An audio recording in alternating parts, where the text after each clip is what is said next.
नमस्कार।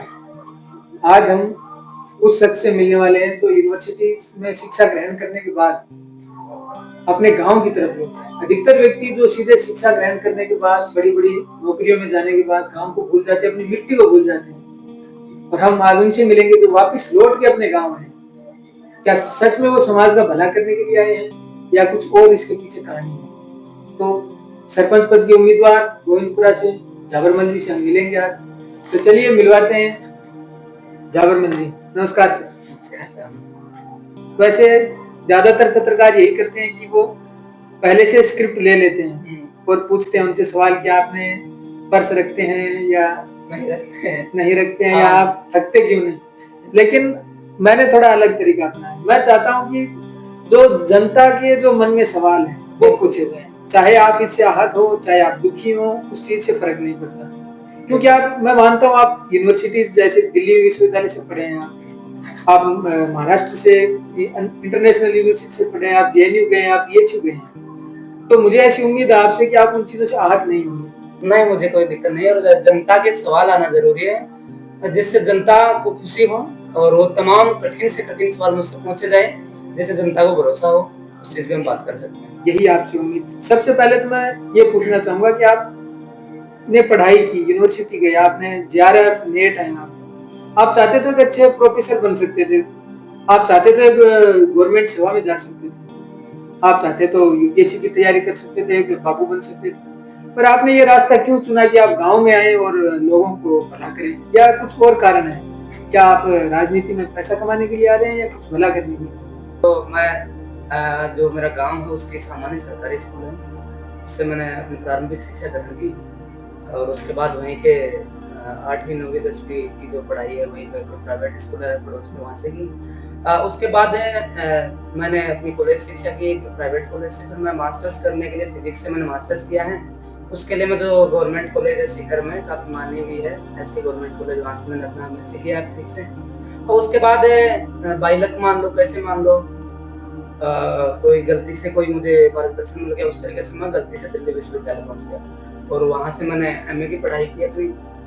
जब मैंने वहाँ से एमए की पढ़ाई की तब मेरा दिमाग थोड़ा खुलने लगा, मैंने दिल्ली में लोग देखे, चीज़ें देखी, वहाँ से जाना। तो उसके बाद में फिर धीरे-धीरे पढ़ाई करते मैं पहुँच गया बीएड एमएड की पढ़ाई करते हुए सेंट्रल यूनिवर्सिटी ऑफ महाराष्ट्र, वहाँ तक भी मैंने अपनी पढ़ाई की। वर्तमान समय में मैं भी रिसर्च स्कॉलर के तौर पे प्रयास कर रहा हूँ, आगे चल रही है मेरी रिसर्च, वो मुझे करना भी है हायर एजुकेशन में, उसके लिए मेरा प्रयास चल रहा है। जब वो कंप्लीट होगा तब उस पे जनता को उससे भी मुखबिर करवाएंगे कि हम कहाँ क्या है कैसे हैं। तो वर्तमान में मैं रिसर्च स्कॉलर के तौर पे आगे अपने प्रयास कर रहा हूँ आने वाले समय में। और जो राजस्थान की जनता थी कालबेलिया, उस पर मैं काम कर रहा हूँ क्योंकि वो काफ़ी पिछड़ी हुई जनता थी। मैं उनकी शिक्षा है, स्वास्थ्य है, उनकी भागीदारी है, किस तरीके से क्या फर्क पड़ रहा है उस पर मैं काम कर रहा हूँ।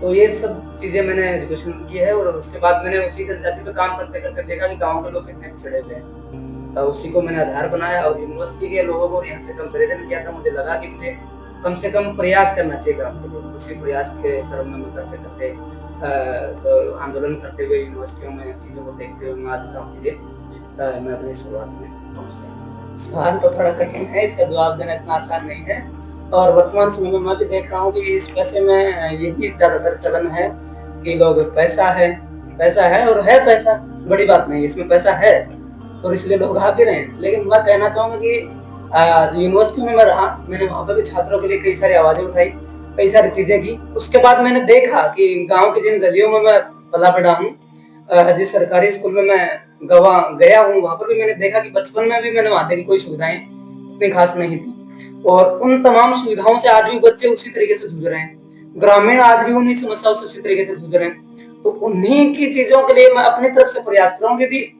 कमाई मेरा मुद्दा होता तो शायद मैं स्टाम्प पे लिख करके कभी नहीं देता। दूसरी बात, उस पर हस्ताक्षर करके कभी जनता को नहीं देता और शायद मुझे लगता है कि कोई दे भी नहीं रहा होगा कि जनता को अपने मुद्दे स्टाम्प पेपर पे रिटर्न दे रहा है।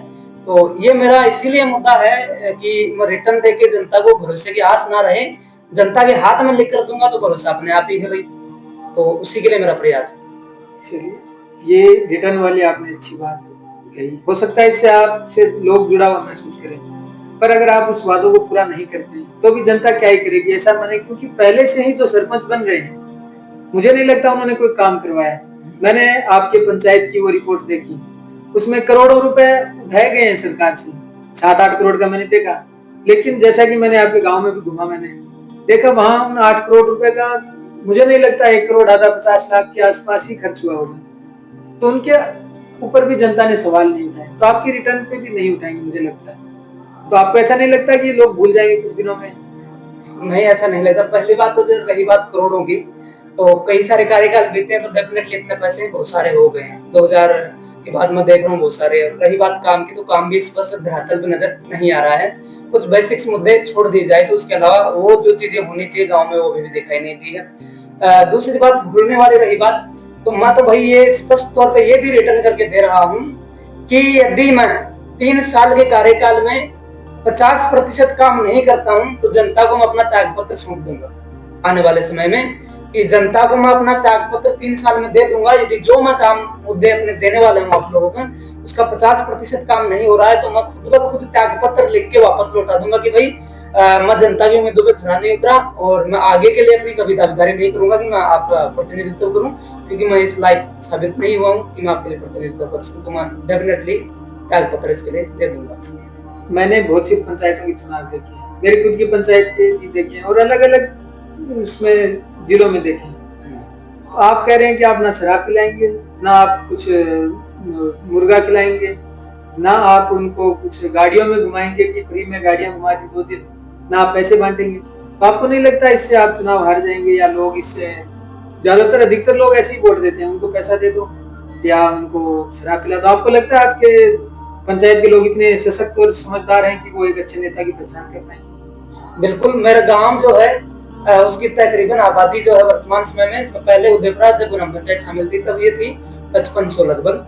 वर्तमान समय में भी 4000 की आबादी है और उसमें बड़े गर्व की बात है कि 400 से ज्यादा कैंडिडेट राजकीय सेवा में है और उनका आप लेवल देखेंगे, जो रेलवे डिवीजन अधिकारी हैं वहां तक के भी लोग हैं, जो पुलिस में बड़े आला अधिकारी हैं वो भी मेरे गाँव से है, आर्मी में कमांडेंट मेरे गांव से, बहुत सारे इंडियन आर्मी में सैनिक जो गर्व का विषय भी हमारे लिए देश में मौजूद है, बहुत सारे डॉक्टर्स मेरे गांव से हैं, बहुत सारे टीचर्स मेरे गांव से, बहुत सारे साइंटिस्ट तक मेरे घर से है, साइंटिफिक ऑफिसर तक हमारे परिवार में है, हमारे गांव में है और हर ये गर्व का विषय है हमारे लिए कि हमारा गाँव ऐसा गाँव है। तो डेफिनेटली जिस गाँव की 4000 आबादी में से आप 500 से ज्यादा राजकीय सेवा में है और प्राइवेट सेक्टर में, देश के तमाम नौजवान सेक्टर में है, गवर्नमेंट फील्ड में नहीं, प्राइवेट सेक्टर में भी वो लोग परचम लहरा रहे हैं बढ़िया बढ़िया जगह, तो उनमें जागरूकता है। अब यदि वो लोग जागते हैं तो ये डेफिनेटली बदलाव का विषय है और आने वाले समय में ये जरूरी एक बड़ा विषय बनने वाला है। और रही बात वोटों की जीतने हारने की, तो सवाल नहीं है कि भाई मैं मुर्गा खिलाऊं तभी जीतूं और मैं जीतूं ही, ये भी जरूरी नहीं है। जिताना हराना ही जनता का काम। यदि वो चाहेंगे तो मुझे डेफिनेटली चाहेंगे कि ये काम करेगा, इस बंदे के साथ हम खड़े हैं और वो डेफिनेटली खड़े रहेंगे। लेकिन हाँ, ये पूरे देश में प्रचलित है कि जो मुर्गा खिलाएगा, जो दारू पिलाएगा, जिसके पास पैसा है जीतेगा वही। ये ट्रेंड सेट हुआ है, उसी ट्रेंड को तोड़ने के लिए हम जैसे लोग आए हैं और हमें देख कर ही आने वाले समय में और भी नौजवान आएंगे और वो नौजवान भी प्रयास करेंगे और ये जो प्रयास होगा ये उस गाँव को सशक्त करेगा। मैंने देखा है इस चीज को, गाँव आपके पंचायत में जब मैं घूमा मैंने देखा है कि आप वहां मौजूद नहीं थे कुछ दिन, फिर भी लोग आपके बारे में चर्चा कर रहे हैं। एक जो मौखिक रूप से जो आपका प्रचार हो रहा है, जो लोग अपने आप करें, ना आपने किसी को पैसे दिए हैं जहां तक मुझे मालूम है, ना आपने किसी को कोई लाभ का दिया है कि कोई दिखाया हो कि मैं आपको लाभ होगा मेरा प्रचार, तो फिर भी लोग आपके बारे में चर्चा कर रहे हैं। और जो पिछले कैंडिडेट है या अभी वर्तमान में है, जो सरपंच के लिए दावेदार मानते हैं अपने आप को, उनमें भी थोड़ी सी वो है कि डर का थोड़ा सा वो दिख रहा है। तो इसके बारे में आप क्या कहेंगे? डर के बारे में तो मैं यही कहूंगा कि पूरे देश में एक ऑटोक्रेसी इस तरीके की सेट है कि राजनीति में राजा का बेटा ही राजा आता है। जैसे मान लीजिए लॉ सेक्टर का कोई व्यक्ति है तो उसका बेटा लॉ में आ रहा है, पत्रकारिता में तो उसका बेटा पत्रकारिता में, डॉक्टर अपने बेटे को डॉक्टर बना रहा है और इसी तरीके से राजनेता अपने बेटे को राजनेता बना रहा है। और ये जो वंशवाद की परिपाटी है वो लगातार रिपीट हो रही है, इसलिए लोग उस चीज को हल्के में लेते हैं। सबसे पहला नोटेड पॉइंट है ये।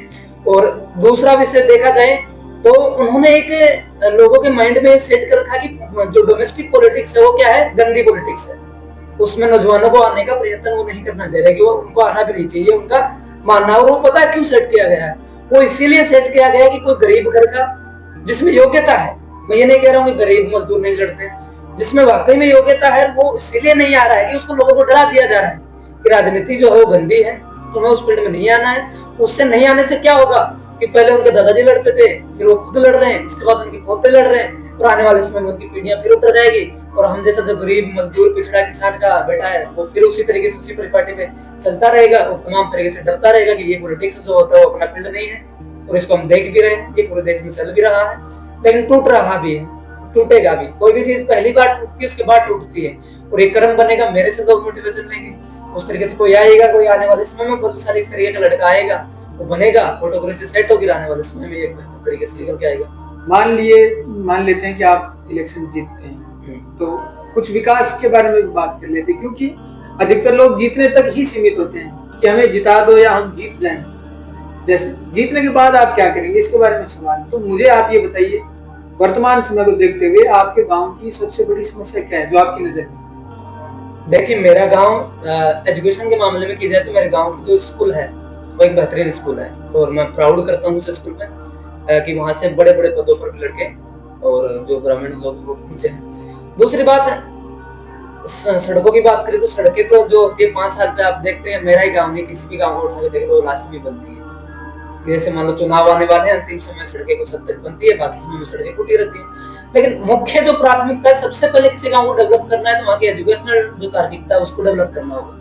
और उसके लिए क्या हो सकता है, उसके लिए सबसे जरूरी जो चीज होती है, एक तो लाइब्रेरी स्टेब्लिश हो, और वो सिर्फ लाइब्रेरी नहीं होगी, 4 कुर्सियां बैठा दी और उस तरीके से 4 दीवारें बना दी। पहले 3 चीजें बताइए आप जो आप आपके गाँव में करेंगे अगर सरपंच बनते हैं। सबसे पहला स्टेटमेंट मेरा लाइब्रेरी होगा, और वो जो लाइब्रेरी होगी वो आने वाले जो 1 महीना होगा मेरे कार्यकाल का, स्टार्टिंग कार्यकाल का, उसमें लाइब्रेरी स्टेब्लिश कर दी जाएगी।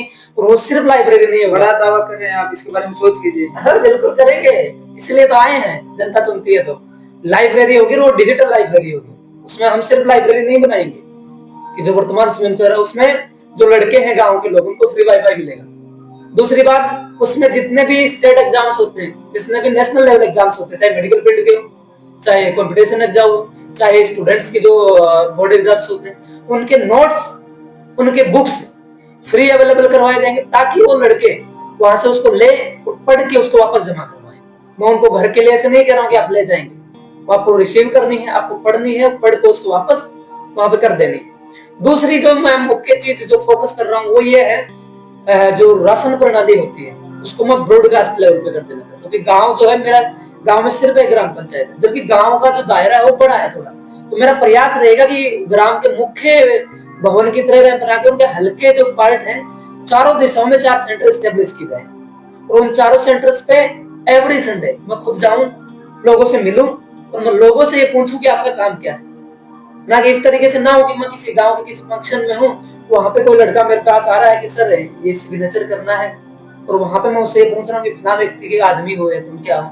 मैं इस वक्त प्रतिनिधित्व पे हूँ और मेरा काम बनता है कि आपका काम बनना चाहिए, तो उसके लिए मेरा प्रयास होगा। जैसा कि आपने बात की कि शिक्षा आपने ग्रहण की, फिर काम की तरफ लौटे, आपने पिछड़ी जाति का भी जिक्र किया, तो मेरा आपसे ये सवाल है कि आप शिक्षा के बारे में हम बात करते हैं, आपने जैसे अभी बताया कि आपके 500 से ज्यादा सरकारी पदों पे या ऊंची पोस्टों पे लोग हैं आपके गांव के पंचायत की, तो उनमें कहीं मुझे महिलाएं शामिल नहीं दिखाई देती, महिलाएं पिछड़ी हुई है। आपने महिलाओं का जिक्र नहीं किया अभी तो क्या महिलाओं के लिए आपके दिमाग में कुछ है कि महिलाओं को सशक्त बनाएं, आत्मनिर्भर बनाएं और उनको भी आगे पहुंचाएं उन पोस्टों पे जहां आपने पुरुष बताए, उनके बारे में आपके क्या रणनीति है आपके पंचायत की महिलाओं के बारे में? महिलाओं की मैं कहना चाहूंगा कि पंचायत की नहीं, मैं पूरे देश में जहाँ मैं आंदोलन करता हूँ वहां पर भी मैं देखता हूँ कि वहाँ पे महिलाओं की संख्या बेहद कम है, कहीं ना कहीं उनका प्रतिनिधित्व तो कम है, तो मानना पड़ेगा। वर्तमान समय में हालांकि शिक्षा बढ़ रही है, लेकिन मैं देखता हूँ कि गाँव में भी कोई मेरा गाँव में नहीं पूरे देश में लगभग जगह देखेंगे तो ये स्थितियाँ बनी हुई है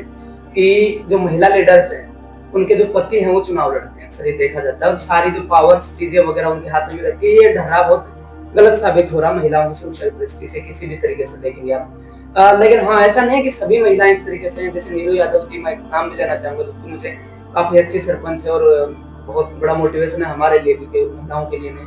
MBA सरपंच है यहाँ पे अपने राजस्थान में जो डिस्ट्रिक्ट है राजसमंद है, प्रतापगढ़, उसका MBA की भी महिला है, उसने अपने गाँव का संभाला है।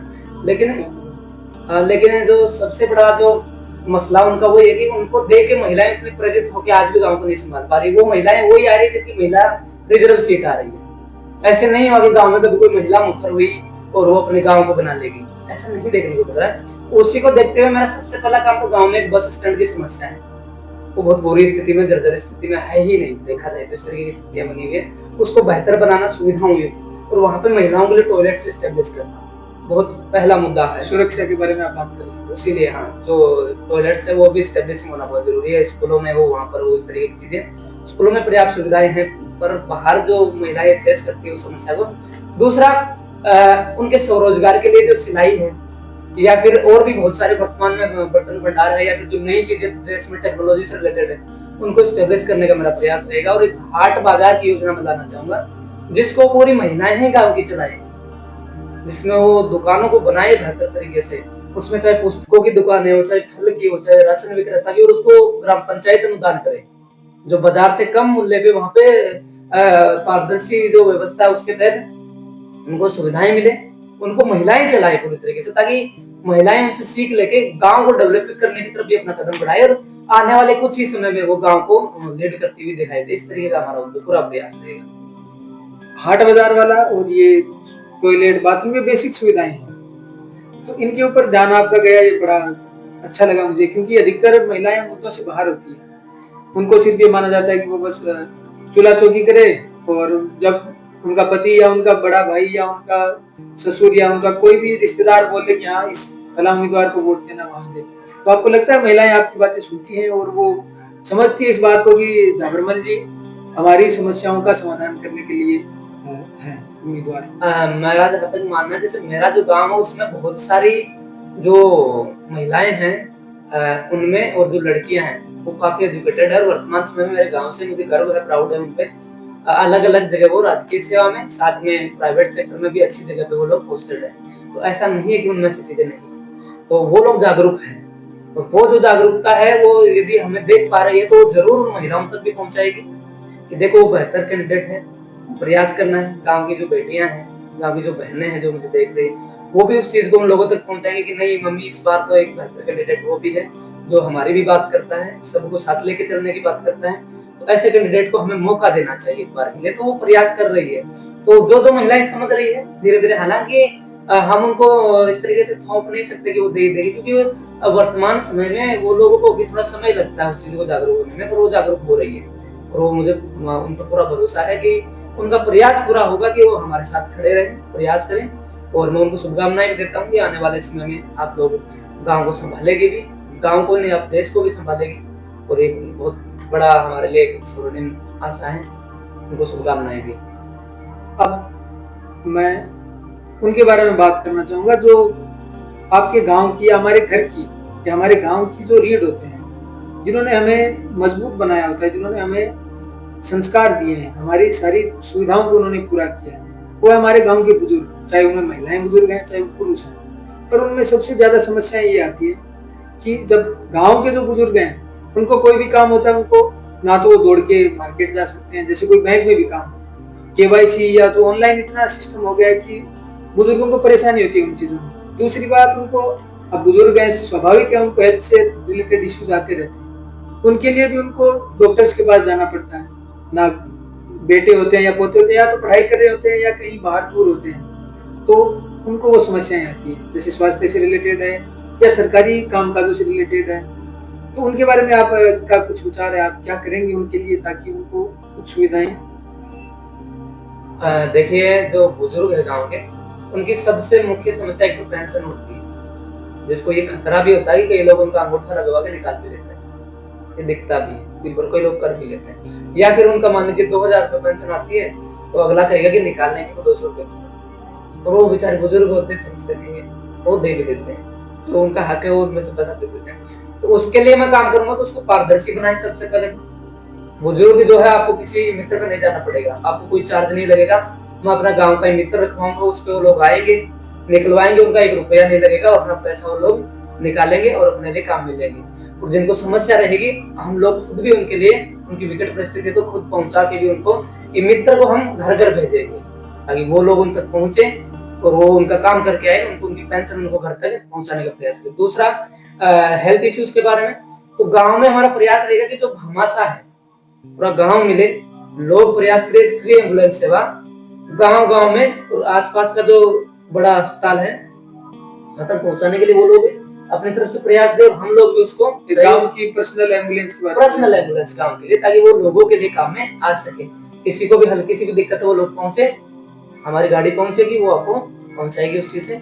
और जो दवाई है, कई ऐसी स्थिति में है जिनकी पारिवारिक स्थिति ठीक नहीं है, या फिर ऐसा भी देखते हैं कि जो बेटे पोते हैं वो ऐसे पता नहीं कौन सी विचारों के साथ हो जाते हैं कि उनको त्याग देते हैं, तो उन तक हमारी टीम बनाई जाएगी ग्राम पंचायत की, उसको हेल्थ टीम नाम से कोई भी ऐसे बेहतरीन नाम के साथ उसको पुकारा जाएगा, और वो टीम उन तक खुद पहुंचे, उनको दवाइयां भी एस्टेब्लिश करवाएं, और जो डॉक्टर्स हैं उनका हमारा प्रयास रहेगा कि केवल सरकारी डॉक्टर्स ही नहीं, जो गांव के डॉक्टर्स बने हुए हैं वो लोग भी अपनी सेवाएं अपने गांव के लिए दे पाए। इसके लिए हम उन्हें मोटिवेट करेंगे, हम उनको प्रयास करेंगे, उसके लिए हमारा पूरा का पूरा प्रयास रहेगा उन लोगों से।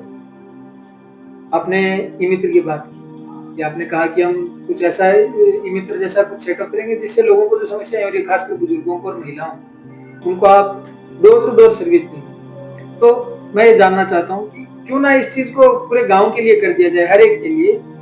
सबको काम होता है, किसी को अपनी खेत की जमाबंदी निकलवानी होती है, किसी बच्चे को अपना फॉर्म भरना होता है, किसी लड़की को स्कॉलरशिप के लिए आवेदन करना होता है, किसी को कुछ। तो क्यों ना ऐसा कर दिया जाए कि आप इसके बारे में कर सकते हैं कि सारी सुविधाएं ही एक फ्री रूप से कर दी जाए, जो बेसिक सुविधाएं हैं जो उनको मिलनी चाहिए। क्या इसका खर्चा पंचायत नहीं उठा सकती? बिल्कुल, मैं तो कह रहा हूँ ना कि जो हमारा मित्र होगा वो उनकी योजनाएं तो देगा ही उनको फ्री। मतलब खुद जिस तरीके से खान सर पढ़ाते हैं, जिस तरीके से बड़े बड़े ट्यूटर पढ़ाते हैं अच्छे खासे, उनका स्क्रीन चलता है, हम उसको लाइव स्क्रीन चलाएंगे और आज हर घर में मोबाइल है, उसके ऊपर मैं खुद जिस तरीके से पढ़ाते हैं उस तरीके से उनकी योजनाएं उन्हें बताऊंगा कि ये योजना आ गई है, अगला स्टेप आपको क्या करना है, उस तरीके से वो लोग उसको वहां बैठे बैठे देख पाएंगे। ये हम खुद अपनी तरफ से नवाचार करने वाले टेक्नोलॉजी है, उसका क्या फायदा होगा। और जो ई मित्र का सबसे बड़ा एक हमारा प्रयास, जो गांव के पढ़े लिखे युवा है जो संघर्ष कर रहे हैं, उनके लिए ये रहेगा कि टॉप 100 लड़कों का टेस्ट होता रहेगा, उसमें जो टॉप करेंगे ग्राम पंचायत के, उनके जो ई मित्र के जो फॉर्म्स होते हैं सरकारी सेवाओं के, उनके लिए हमारा प्रयास रहेगा कि हम खुद भरवाएं, ताकि ये बहुत बड़ी दिक्कत है आज के समय में कि लीडर उसके लिए कुछ कर नहीं पाते हैं। वो जो लड़के होते हैं जिनमें टैलेंट होती है, प्रतिभा होती है, वो छुप जाते हैं क्योंकि उनके पास फॉर्म तक का पैसा नहीं होता। मैं खुद जब पीएचडी के फॉर्म कर रहा था बीच में, तो कई विकट परिस्थितियां हैं कि कोई भी इस तरीके से साथ नहीं देता, ऐसी बात है। तो उस वाले जो कंडीशन है, यदि उसको ग्राम पंचायत से किसी भी एक आशा मिलती है तो डेफिनेटली लाइब्रेरी मिल जाए, किताबें मिल जाए, फॉर्म भर रहा है, तो जिस लड़के में जुनून है, आग है, वो आगे चला जाएगा। क्योंकि राजस्थान की अधिकतर वैकेंसियां तो एसएसओ पर फ्री है, लेकिन जब आगे बढ़ते हैं, इससे आगे सेंट्रल की जाते हैं, जैसे रेलवे का फॉर्म 500 रुपए का है, तो हो सकता है कि कोई भर पाए, लेकिन अगर आप सुविधा दे दें, कोई गरीब बच्चा भी है, लेकिन पीएचडी की जैसे आपने बात की 3-3 हजार रुपए तक पीएचडी की फीस होती है। अगर कहीं एडमिशन हो भी जाए तो फीस ही नहीं जमा करते, 40,000 50,000 रुपए वो सालाना फीस लेते हैं। गवर्नमेंट यूनिवर्सिटीज की बात कर रहा हूँ, तो उनको स्पॉन्सर, अगर आप कोई अच्छा बच्चा है, सबके लिए नहीं हो पाएगा संभव नहीं, लेकिन कोई अच्छा बच्चा जो सच में आपकी पंचायत के लिए, आपके देश के लिए, हमारे लिए कर सके बेहतर, तो उनको स्पॉन्सर करने के लिए भी आप कुछ कर सकते हैं। बिल्कुल करेंगे ही, कर क्या सकते हैं, इसीलिए तो हमारा आइडिया ही इसी चीज के लिए है, एजुकेशन बेस्ड थीम पे। अब वही तो हमारा प्रयास है कि हम लोगों तक पहुंचे बढ़िया तरीके से, और वो बेहतर तरीके से इसके लिए काम भी कर पाए। और सबसे बड़ी बात, मैं फिर उनसे आग्रह करूंगा कि वो एक बेहतरीन नागरिक बने देश के लिए, और जब वो स्टेबल हो जाए जिंदगी में, तो फिर वो अपने इस धरती के लिए, अपने उन लोगों के लिए वो वापस भी लौटा पाए आगे जाके। ये भी मैं उनसे उम्मीद करूंगा कि जब तुम कर रहे हो तो वापस भी हल्का फुल्का अपनी तरफ से प्रयास कर सकते हो उन तक लौटा सको। ठीक है, चलिए सारी बातें हो गई। अब मुझे ये बताइए, आप सबसे ज्यादा समस्याएं लोगों को होती है, और सबसे ज्यादा जिसके बारे में बात करते हैं कि जैसे ही सरपंच बने, अगले ही महीना के 15 दिन बाद वो या तो स्कॉर्पियो निकलवा लेते हैं, या वो एक बोलेरो निकलवा लेते हैं। आजकल तो फॉर्च्यूनर का ट्रेंड है, तो कैसे वो बोलेरो आ जाती है? सबसे पहले तो ये आप मुझे बताइए, आपने पंचायत इलेक्शंस को समझा है, और उसके बाद मुझे ये बताइए कि क्या आप भी ऐसा कुछ सोच रहे हैं कि जैसे ही सरपंच बनो एक बोलेरो या स्कॉर्पियो या फॉर्च्यूनर निकलवाई जाए? ये बड़ा कठिन सवाल है, वैसे देखा जाए तो इसका हर कोई जवाब नहीं दे पाता, लेकिन मैं प्रयास करूंगा। देखिए, जो ग्राम पंचायतें होती है उनका खर्च का विवरण उठा के देखो तो बड़ा भारी भरकम, और गांव में उतना पैसा लगता नहीं है, स्पष्ट भी दिखती है। तो जाबर जी, अगला सवाल मेरा ये है आपसे कि सबसे एक बीमारी मान लो इसको, या कोई बड़ी समस्या मान लो, कुछ लोग नहीं मानते हैं, इसमें सबसे ज्यादा तो महिलाएं इफेक्ट होती है, और बाकी लोग भी होते हैं, बच्चे भी होते हैं, युवा भी होते हैं, बुजुर्ग भी हैं। मैं बात कर रहा हूँ नशे की। तो नशाबंदी के ऊपर आपके कुछ विचार हैं क्या, या आप पंचायत को नशा मुक्त बनाने के रूप में, या नशे से दूर लोगों को ले जाने के लिए, ताकि उस चीज से हट के वो कुछ अच्छे कार्य में अपने आप को लगा पाए, उसके बारे में आप क्या कहेंगे? अधिकतर तो शराब ही मान लीजिए, बाकी नशे तो हैं, लेकिन ज्यादातर समस्याएं शराब से आती है। वर्तमान समय में बहुत प्रकार के नशे बढ़े भी हैं। लेकिन मैं यही कहना चाहूँगा, देखिए जैसे मेरा जो इलेक्शन प्रचार है, तो वहाँ पर भी मैं देख रहा हूँ कि लोग इलेक्शनों में भी दारू जो है उसको बंटवा रहे हैं, चीजें कर रहे हैं नशे के ऊपर। मैं तो अपने इलेक्शनों में ही बंटवाता दारू को बिल्कुल प्रोहिबिटेड करता हूँ। मैं बिल्कुल भी नहीं चाहूंगा कि मेरा कोई भी प्रचारक या वोटर ऐसा हो जो सिर्फ शराब के लिए मुझे वोट कर रहा है। मैं तो स्पष्ट कहूंगा कि यदि तुम्हें लगता है कि शराब ज्यादा बेटर है तुम्हारे लिए, तो तुम विपक्षी उम्मीदवार को दिल खोल के अपना वोट दो। मुझे बिल्कुल आपके वोट की कोई आशा सहयोग मुझे नहीं चाहिए, क्योंकि मैं शराब को बिल्कुल प्रमोट नहीं करना चाहूँगा, नशे को बिल्कुल प्रमोट नहीं करना चाहूँगा। दूसरी बात, जो महिलाएं होती है वो इससे बहुत ज़्यादा पीड़ित हैं, गाँव में कहीं पर भी, वर्तमान समय में भी है, प्राचीन समय में भी। तो जो नशा है उसके लिए मेरा प्रयास होगा कि मैं अभियान चलाऊँ आने वाले समय में, और पूरा गांव को नशा मुक्ति की तरफ इस तरीके से हम प्रयास करें कि जो युवाओं में भी प्रचलन बढ़ता जा रहा है, और उसको उसकी जो डायरेक्शन है उसको सही डायरेक्शन दे दी जाए जिसमें उनको जाना है, ताकि वो नशे से दूर होके हम एक मजबूत पंचायत जिसमें नशा दूर दूर तक ना हो, एक बेहतरीन हम उसको बना सकें। उसके लिए हमारा प्रयास होगा कि हम नशा मुक्ति पे काम करें। जावर जी, मेरा आखिरी सवाल, क्या आप हारने के लिए तैयार हैं? क्योंकि अधिकतर युवाओं में धैर्य की कमी होती है, तो क्या आपका क्या प्लान है? अगर आप हारते हैं तो क्या निराश होंगे, या गांव के विकास के लिए फिर से लड़ने के लिए तैयार हैं? देखिए, सवाल ये है ही नहीं कि हारना जीतना क्या है, सबसे पहला सवाल तो मेरा तो एक प्रयास है उस तरीके से। और हाँ, रही बात युवाओं में धैर्य की, तो मैं भी देख रहा हूँ कि जो भी युवा कैंडिडेट आता है वो कहीं ना कहीं ये मान के तो चलता ही है कि मुझे जीतना है, लेकिन वो उससे कहीं ज्यादा उम्मीदें ये लेके चलता है कि मैं आते ही बन जाऊं। ये गलत है। तो बिल्कुल कह रहा हूँ कि मैं प्रयास कर रहा हूँ और मुझे जनता से उम्मीद जरूर है, लेकिन मैं ये मान के नहीं चल रहा हूँ भाई मैं जीतने वाला हूँ। और यदि मैं हारता भी हूँ तो मुझे कोई दिक्कत नहीं, मेरी जो जनता है मैं उनके साथ खड़ा हूँ, आने वाले वक्त में भी मैं उनके संघर्ष में साथ खड़ा रहूंगा, और जो मुझसे बन पड़ेगा, मैं बहुत सारी उम्मीदें आपको नहीं दूंगा, लेकिन मैं पूरा प्रयास करूंगा कि मैं आपके साथ खड़ा रहूं। और विश्वविद्यालय में मैं वर्तमान समय में भी, आगे वाले समय में भी रहूंगा, लेकिन विश्वविद्यालय से जुड़ते हुए भी मैं आपके बीच पूरी तरीके से प्रयास करूंगा। और डेफिनेटली मैं हारूं जीतूं कोई बड़ी बात नहीं है, हमारा प्रयास है वो आपके ऊपर है। आप लोगों का जो प्यार होगा मैं उसको दिल से स्वीकार करूंगा, चाहे हार हो चाहे जीत हो, कोई फर्क नहीं पड़ता। बहुत बहुत धन्यवाद आपका, आपको भविष्य के लिए अग्रिम शुभकामनाएं। तो साथियों, हमने जाबरमल जी से बात की, उनसे हमने शिक्षा पे बात की, स्वास्थ्य पे बात की, महिलाओं की सुरक्षा और आत्मनिर्भरता की बात की, हमने बुजुर्गों की बात की, हमने युवाओं को आगे बढ़ने के लिए कैसे प्रेरणा मिले, कैसे उनका भविष्य बेहतर हो, इसके बारे में बात की, हमने गांव के विकास की बात की। इसके अलावा भी कुछ बच गया हो तो आप कमेंट करिए और बताइए कि क्या और क्या सवाल पूछना चाहिए अगले इंटरव्यू में। बहुत बहुत धन्यवाद।